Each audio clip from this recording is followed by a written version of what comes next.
মাহে রমজান সামনে, এবারের রমজানে টার্গেট নাও 30 দিনের রোজার মাধ্যমে দিল থেকে আল্লাহর কাছে এইভাবে 30টা দিন হাতে গুনে তুমি আল্লাহর সাথে ওয়াদাবদ্ধ হও যে আল্লাহ 30 দিন আমি রোজা রাখবো, এবং যৌন চাহিদা, লজ্জাস্থানের চাহিদা, অশ্লীলতা, বেহায়াপনা, নর্তকী, নাচ গান, উলঙ্গ ছবি দেখা, নারীকে নিয়ে চিন্তা ভাবনা, মেয়েকে নিয়ে অশ্লীল চিন্তা ভাবনা, অবৈধ কোনো প্রেম সম্পর্ক, হারাম কোনো রিলেশন, এ সব ত্যাগ করে বন্ধু 30টা দিন মনোযোগ দিয়া রোজা রাখো, তারাবি পড়ো, ইফতার করো, সাহারি করো, তসবি পড়ো, তেলাওয়াত করো, কোনো আলেমে দ্বীনের সাথে উঠা বসা করো, ইমাম সাহেবের সাথে সম্পর্ক করো।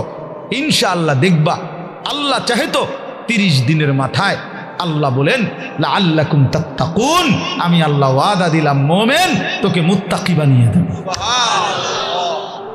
মুত্তাকি বানিয়ে দেব। আর যদি মুত্তাকি হও তাইলে পুরস্কার কি? উইদ্দাত লিল মুত্তাকিন, আল্লাহ বলছেন জান্নাত বানানোই হয়েছে মুত্তাকিদের জন্য।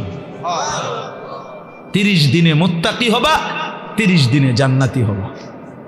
ইয়া আইয়ুহাল্লাযীনা আমানু, হে ঈমানওয়ালা, আল্লাহ বলেন জানো ঈমান তোমার পাসপোর্ট, আমি পাসপোর্ট নিলাম 30 দিন আগে, আর আল্লাহ ওয়াদা দিছেন রমজানের চাঁদ উঠলে আমি আল্লাহর কাছে ঈমানের পাসপোর্ট দিবা।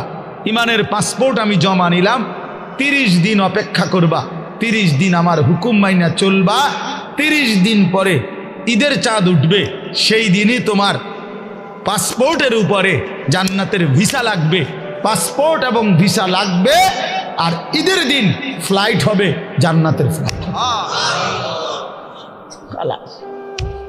ইনশাআল্লাহ, ইনশাআল্লাহ। হাদিসে আছে ঈদের দিন আল্লাহ তাআলা ফেরেশতাদেরকে জিজ্ঞাসা করে, ফেরেশতারা বলো তো ওই ব্যক্তির প্রতিদান কি হইতে পারে যে তার পরিশ্রম, তার হুকুম, তার মনিবের আদেশ পূর্ণ আদায় করছে, যেই কর্মচারী তার কর্ম ঠিক মতো 100 পালন করছে, তো এখন তার বিনিময় কি হইতে পারে? ফেরেশতাদেরকে আল্লাহ বলবে ঈদের দিন, ফেরেশতারা বলবে মাওলা তো এটার বিনিময়তে এটাই আইন ওয়াফা আজরাহু, তার বিনিময়ে তাকে পূর্ণ দিবেন, পারিশ্রমিক পূর্ণ দিবেন, কারণ সে তার কর্ম পুরা করছে, অতএব পারিশ্রমিকও তো কি দিতে হবে? পুরা দিবেন, এটাই তো যুক্তির কথা। তো আল্লাহ তাআলা তখন বলবেন ফেরেশতারা তোমরা সাক্ষী থাকো, আমার ইজ্জতের কসম, আমার জালালের কসম, আমি আল্লাহর বড়ত্বের কসম, আমার শ্রেষ্ঠত্বের কসম, আমার এই বান্দাগুলো 1 মাস রমজানে আমার হুকুম পূর্ণ আদায় করছে, আমার আদেশের হক আদায় করছে, রমজানের হক আদায় করছে। আজকে আমি আল্লাহ ঈদের দিনে ঘোষণা দিলাম তোমাদের সামনে, কাদ গাফারতু লাকুম, আমি আল্লাহ আমার এই বান্দাদেরকে মাফ করে দিলাম। ফেরেশতারা তখন ডাক দিয়ে বলবে, তখন ফেরেশতারা নামাজি ঈদগাহের ইমানদার মুসলমানদেরকে বলবে যে ইন্নাল্লাহা কাদ গাফারা লাকুম, তোমাদের আল্লাহ তোমাদেরকে মাফ করে দিয়েছে। আমরা ফেরেশতারা নিজে শুনছি। ফারজিউ রাশিদিনা ইলা রিহালিকুম, অতএব তোমরা খুশি খুশি চিত্তে, সন্তুষ্ট চিত্তে, সফলভাবে তোমরা তোমাদের ঘরে ফিরে যাও। এই জন্য বন্ধু, এটাই আমার মূল বক্তব্য। আল্লাহ তাআলা মাহে রমজান আমাদের সামনে, আর মাত্র 30-32 দিন, খুব সম্ভব 32 দিন হবে, এরকম কতদিন? 32 দিন। আর মাত্র আমার শায়েখ আল্লামা মুফতি মুশতাকুন নবী সাহেব হুজুর এখন প্রত্যেক মাহফিলে এভাবে শিখায়, বলায় যে আর মাত্র 32 দিন মাহে রমজানের শুভ দিন। কয়দিন? আর মাত্র, বলেন না, মাহে রমজানের শুভ দিন, আর মাত্র 32 দিন রহমত মাগফিরাতের শুভ দিন, আর মাত্র 32 দিন নাজাতের শুভ দিন, আর মাত্র 32 দিন ইফতার সাহারির শুভ দিন, আর মাত্র 32 দিন 20 রাকাত তারাবির শুভ দিন, আর মাত্র 32 দিন মুত্তাকি হওয়ার শুভ দিন, আর মাত্র 32 দিন জান্নাতি হওয়ার শুভ দিন, আর মাত্র 32 দিন লাইলাতুল কদরের মর্যাদা পাওয়ার শুভ দিন। কাউন্টাউন করো, মানে গুনো, আর মাত্র 31 দিন, আর মাত্র 30 দিন, কাউন্টডাউন সংখ্যা গুণ, এটা উচিত উচিত।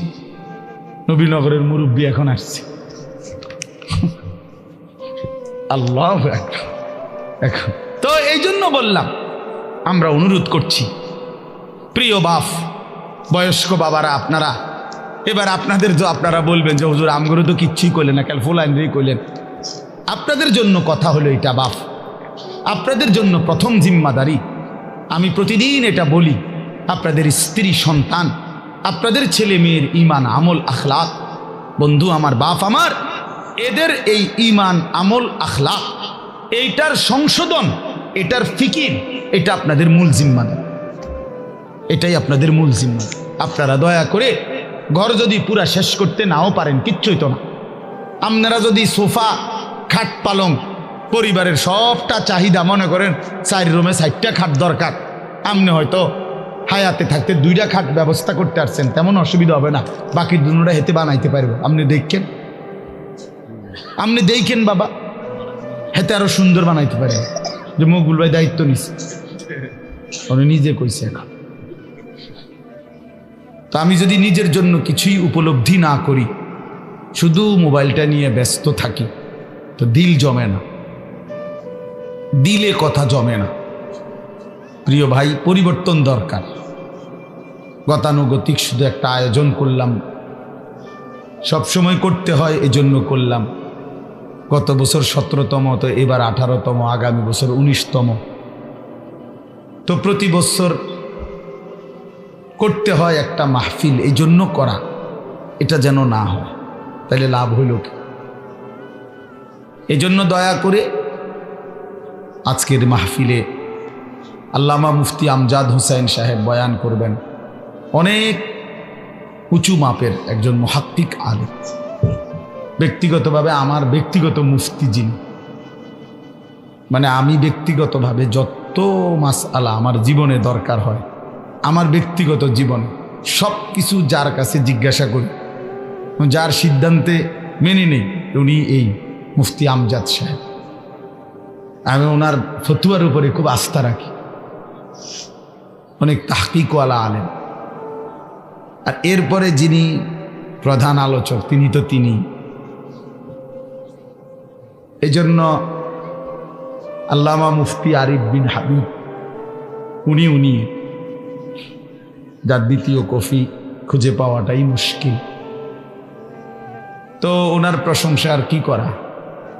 আলহামদুলিল্লাহ, বাংলাদেশ না, হাজারো লাখো ওলামায়ে কেরামের হৃদয়ের মানুষ, পছন্দের মানুষ, আস্থাভাজন মানুষ, নীরবে অতিরিক্ত কোনো লাফালাফি ফালাফালি ছাড়া এক নীরব সাধক, যে আল্লাহর কথা বলে যাচ্ছে এবং কোরআন সুন্নাহর বিশুদ্ধ তথ্যটা, যেটা আমরা খুঁজে নিতে অনেক সময় লাগতো, উনি এরকম সাগর মহাসাগর বলা যায় তালাশ করে উম্মতের জন্য অনেক দামি দামি কথা বক্তব্য উপস্থাপন করে থাকেন। সেই প্রিয় ভাই মাওলানা মুফতি আরিফ বিন হাবিব, আলহামদুলিল্লাহ, উনি আজকে আসবেন। হাফেজ আনোয়ার ভাই রসুল্লাবাদী মাদ্রাসার যিনি জিম্মাদার, ওনার লাইন আছে আমি জানি, এজন্যই না আসবে। সে আসলে আমরাও উনি বললে ফিরাইতারি না, ভালো মানুষ। এই জন্য আল্লাহ তাআলা আমাদের সবাইকে আল্লাহর দ্বীনের জন্যই কবুল করে নেন। এজন্য আমরা সবাই মনোযোগী হই। সবগুলো বয়ান শেষ পর্যন্ত যদি তোমরা ছেলেরা দিল দিয়া শুনো, নিজের জিন্দিগির পরিবর্তন হবে, ভালো হবে। নিজের ভালো, নিজের কল্যাণ, এটা বুঝা, এটা অনেক বড় নিয়ামত। আত্ম উপলব্ধি, আত্মসম্মান, আত্মমর্যাদা, এটা অনেক বড় নিয়ামত। যে আমি চিনলাম আসলে আমি কে, কে আমাকে বানাইলেন, কোত্থেকে আসলাম, কেন আসলাম। যিনি আমাকে বানাইলেন সেই মহান মালিক আমার, তিনি কি জন্য বানাইলেন, আমি যা করছি এটাই কি তিনি চাচ্ছেন কিনা, আর তিনি যা চাচ্ছেন আমি তা করছি কিনা। প্রতিনিয়ত যে মানুষগুলো কবরে যায়, মৃত্যুবরণ করে, কেউ নিজের ইচ্ছায় মরে না, মরতে চায়ও না, কিন্তু এক অদৃশ্য মালিক তাদেরকে নিয়ে যাচ্ছেন। কেন নিয়ে যাচ্ছেন, কোথায় নিয়ে যাচ্ছেন, শেষ পর্যন্ত এর পরিণতি কি, আমাদের গন্তব্য কোথায়, মঞ্জিল কোথায়, এই বিষয়গুলো নিয়ে ভাবা, ফিকির করা, এটা অনেক বড় নিয়ামত। আর শুধু দুনিয়া খাইলাম, ঘুমাইলাম, পেশাব পায়খানা করলাম, যৌন চাহিদা পূরণ করলাম, লজ্জাস্থানের চাহিদা পূরণ করলাম, যা মন চায় তাই করলাম, প্রিয় ভাই, এটা কাফির মুশরিকদের স্বভাব।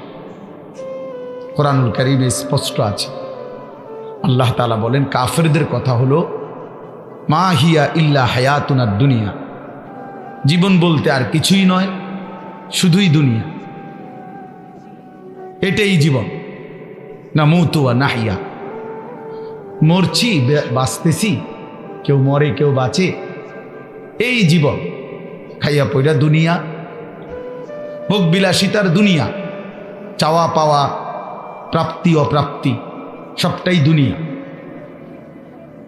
আল্লাহ তাআলা কোরআনুল কারীমের মধ্যে বলেন এটা কাফিরদের কথা, ওয়াকালু মা হিয়া ইল্লা হায়াতুনা দুনিয়া। তাহলে বেঈমান নাফরমান কাফেরের কথা এটা, যে জীবন মানে শুধুই দুনিয়া।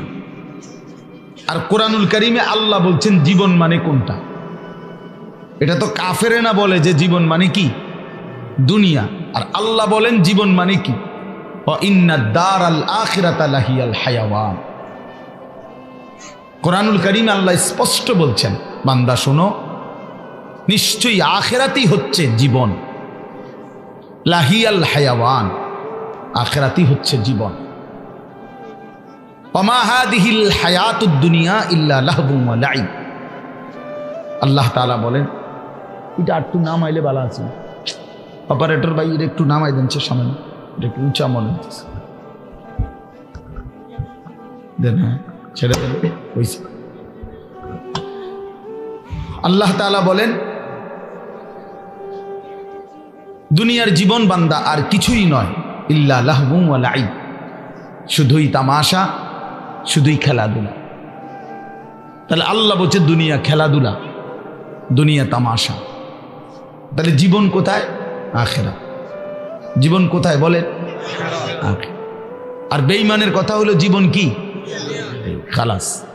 অতএব ইমানদার এবং বেঈমানের মধ্যে নিজেকে বুঝে নেওয়া উচিত, নিজের পরিচয় নিজেই তালাশ করে নেওয়া উচিত, আসলে আমি ইমানদারদের অন্তর্ভুক্ত না বেঈমানের অন্তর্ভুক্ত। আমার মানসিকতা দেখলে, চলাফেরা দেখলে বুঝাই যায় কে ইমানের পথে আছে আর কে কুফুরির রাস্তায় আছে, এটা আন্দাজ করা যায়, এটা বুঝাই যায়। যার যখন যা মন চায় তাই করা, আমার যা মন চায়, চুল, জামা, শার্ট, প্যান্ট, হাঁটা চলা, কথাবার্তা, রুচি, আচার আচরণ, খাবার দাবার, লেনদেন, আয় রোজগারে কোনো হালাল হারামের পার্থক্য নেই।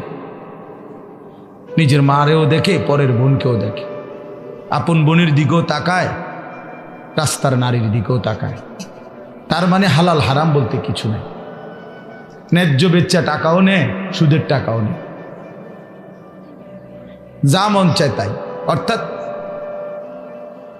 হালাল হারাম, জায়েজ না জায়েজের, আল্লাহ রসুলের বিধিবিধানের কোনো পরোয়া যে করে না, মনের ইচ্ছা মতো যে চলে, এর উদাহরণ আল্লাহ কোরআনে দিছে। ফাতবাহু শাইতান, দুইটা আয়াতে, ওই দেখেন, দেন, মানে কিছু বেয়াদব থাকবেই। এই যে একজন, মানে কিছু ছেলে থাকবেই বেয়াদব, শেষ পর্যন্ত গাদ্দার, যে হুজুর আপনি নিষেধ করলে কিছু আমি শুনবো না, আমি কোনো সময় কারো কথা শুনি না, আজকে হঠাৎ আমনের কথা শুই না, আমি এই বেয়াদবি করবো কেন? এখন কেমন লাগলো তুমি যে লজ্জা পাইলা? বলো বাবা, আমি কি সুন্দর করে বলছিলাম কিনা বলেন? প্রথম আমি অনেকেই নামায় ফেলছে, নামাইছে না?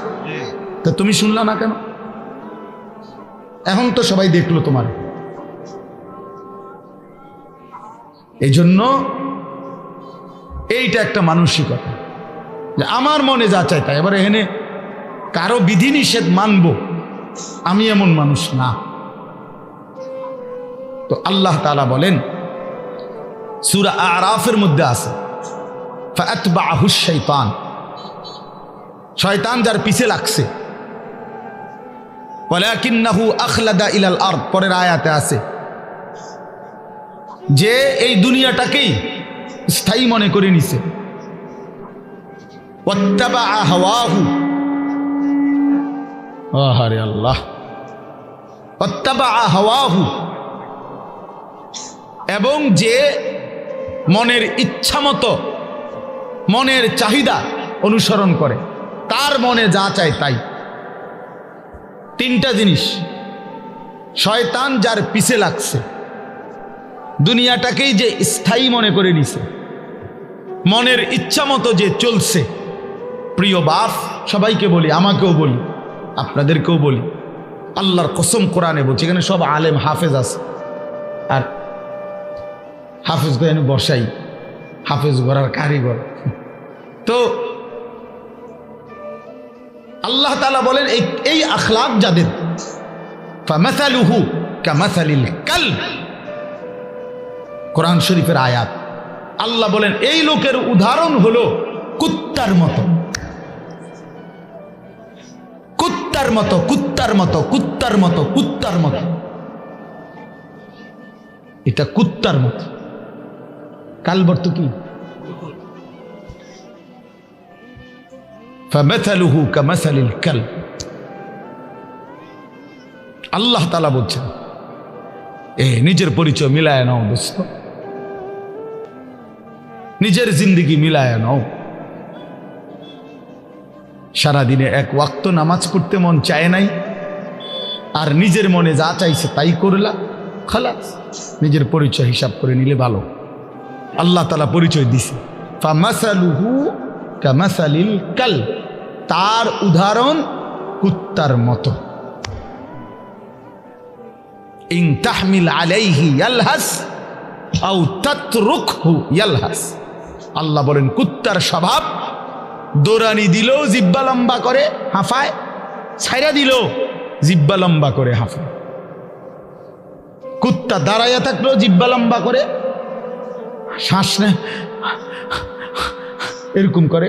আর দৌড়ানি দিলেও জিব্বা লম্বা করে শ্বাস। অর্থ হইল পাইলেও জিব্বা লম্বা করে, না পাইলেও জিব্বা লম্বা করে, জিব্বা লম্বা। এই জন্য দোস্ত আল্লাহ তাআলা স্পষ্ট পরিচয়। এরপরে যদি কারো লজ্জা না হয় তো তারে আর কি করব?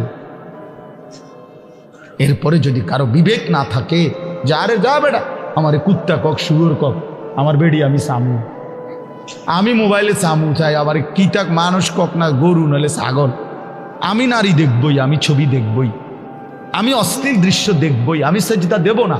আরও যদি আমারে যদি কুত্তার তুনু নিচে নামায় দেও, আমি নিলাম না, আমার গায়ে লাগাইলাম না, আমি আমার মতো চলবই, তো ঠিক আছে ভাইয়া, ঠিক আছে। লাস্তা আলাইহিম বিমুসাইতির। আল্লাহ বলছে নবী আপনি কারো উপরে বল প্রয়োগকারী না, যে তারে যাইটা দইরা নলে তোরে কল্লা হালাই দেবো তুই যদি নামাজ না ফরস, এমন এমন জিম্মাদার আপনি না। কথা বুঝেন নাই? সর্বোচ্চ বলা, সর্বোচ্চ পৌঁছিয়ে দেওয়া। ইন উরিদু ইল্লাল ইসলাহা মাস্তাতাতু। আল্লাহ বলছে নবীরা বলতেন হে আমার জাতি, তোমাদের সংশোধন চাই, আমার সাধ্যে যেটুকু আছে এটুকু দিই। মাস্তাতাতু অর্থ হলো আমার সাধ্য মতো, আমি যেদূর পারছি এদূর, আমি যেদূর বলার সুযোগ পাইছি এদূর, যেদূর চেষ্টা করছি বুঝাইতে এদূর, এরপরে আর কিছু করার নাই। তুমি যদি নিজেই নিজেকে বরবাদ করে দাও, ঠিক আছে, ঠিক আছে ভাইয়া, চলো, অসুবিধা কি? কারো দিনই থামে না, কারো রাতই আটকায় না, কেউ কারোর জন্য দুনিয়ায় থামে না। আমার মৃত্যু তোমার লেগে আটকাইবে না, তোমার মৃত্যু আমার জন্য আটকাবে না, কারো জন্য আটকাবে না। প্রত্যেকেই একদিন আপন গন্তব্যে, আপন কবরে ফিরেই যাবে। আর কেউ না মরলেও আমি মরে যাব, আমি না মরলেও তুমি মরে যাবে, মানে কেউ কারোর জন্য আটকাবে না। এই জন্য দোস্ত, এটা কোরআন থেকে বললাম। আল্লাহ তাআলা বলেন, আরাআইতা মান ইত্তাখাযা ইলাহাহু হাওয়াহু আফা আনতা তাকুনু আলাইহি ওয়াকিলা আম তাহসাবু আন্না আকসারাহুম ইয়াসমাউনা আও ইয়াকিলুন ইনহুম ইল্লা কাল আনআমি বাল হুম আযাল্লু সাবিলা। অর্থ হলো, সংক্ষেপে বলতেছি, একই কথা। আল্লাহ বলছে, মনের ইচ্ছাকে যে নিজের খোদা বানিয়ে ফেলছে, আল্লাহ বলে তার পরিচয় আর কিছুই নয়, শুধুই জানোয়ার। ইনহুম ইল্লা কাল আনআম, সে আর কিছুই নয়, শুধুই জানোয়ার। আনআম মানে কি? চতুষ্পদ জন্তু,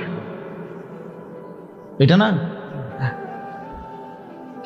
বাল হুম আযাল্লু সাবিলা, আল্লাহ বলেন বরং সে জানোয়ারের চাইতেও বেশি পথ হারা, গোমরা। কেন? এক কুকুরও বুঝে এই লাঠিটা যে উঠাইছে ওটা দিয়ে আমারে মারবে, তাই জন্য কুকুর ভাগ্যা যায়। তাহলে কুকুরেরও এদূর আকল আছে যে আমারে এই লাঠির থেকে বাঁচা উচিত। কিন্তু এই জানোয়ারে, এই চতুষ্পদ জন্তু বুঝে না যে এই গুনাহ আমারে জাহান্নামের আগুনে জ্বালায়ে ফেলবে, এটাও যে বুঝে না, এতটুকু আকলও যার কাজ করে না, এই জন্য আল্লাহ বলছে বরং সে জানোয়ারের চাইতেও বেশি পথ হারা। বাল হুম আযাল্লু সাবিলা, জানোয়ারে যেদূর রাস্তা চিনে, আল্লাহ বলছে এদূরও চেনে, এতটুকু চেনে, তার চাইতে বেশি পথ হারা, তার চাইতে বেশি পথ হারা। হাইওয়ান জানোয়ার তো এটা বুঝে যে আমার উপরে শরীয়তের কোনো বিধানে নাই, তো আমার আর হালাল হারাম কি? তা কথা বোঝেন না? গরু ছাগলের কোনো হালাল হারাম কিছু আছে? পাক নাফাক কিছু আছে? জায়েজ না জায়েজ কোনো কিছু আছে? আখেরাত পরকাল বিচার আচার মিজান ফলসেরাত এটা কিছু আছে? কিচ্ছু না, কিচ্ছু না। তাইলে কুকুর খারাইয়া মুতলেই কি, বইয়া মুতলেই কি? কিন্তু মানুষ নামের এই কুকুর খারাইয়া মতে কেন? মানুষ নামের এই কুকুর খারাইয়া মতে কেন? অর্থ অসুবিধা নাই, প্রকৃত কুকুর তো খারাইয়া মুতলে, ঠ্যাঙালগি দিলে তার জন্য তো এটা গুনাহ না, কারণ তার তো গুনার কোনো সিস্টেমে নাই। কিন্তু মানুষ নামের এই কুকুর যে খারাইয়া মতে, তার তো গুনাহ হয়। তাহলে বোঝা গেল সে তো ওই চতুষ্পদ জন্তুর থেকেও বেশি কথা। প্রিয় বন্ধু, নিজের উপরে দয়া করো, নিজের উপরে রহম করো। প্রিয় সাথী, নওজোয়ান, নিজের ভালো বুঝো।